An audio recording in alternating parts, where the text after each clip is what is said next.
আমি বানাবো পটলের চপ। পটলের চপ বানানোর জন্য কি কি লাগবে দেখে নিই। টমেটো, পেঁয়াজ কুচি, লঙ্কা কুচি, পটলের বিচিগুলো, আদা, চালের গুঁড়ো, বেসন, চিংড়ি শুটকি, পটল, হলুদ গুঁড়ো, লঙ্কা গুঁড়ো, কালো জিরে, লবণ, ধনে গুঁড়ো, জিরে গুঁড়ো, তেল দিয়ে দিচ্ছি। চিংড়ি মাছ নাড়াচাড়া করে দিব।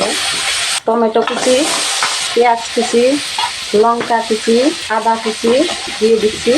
এখন ভালো করে নাড়াচাড়া করে দেবো। হলুদ গুঁড়ো, লঙ্কা গুঁড়ো, লবণ, জিরে, ধনে বাটা, কালো জিরে দিয়ে ভালো করে নাড়াচাড়া করে দেবো। হয়ে গেছে, এখন নামিয়ে নেব।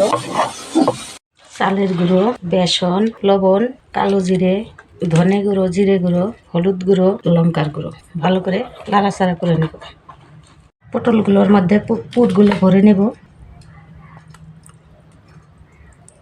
তেল দিয়ে দিচ্ছি পটল একে একে সবগুলো দিয়ে দিব।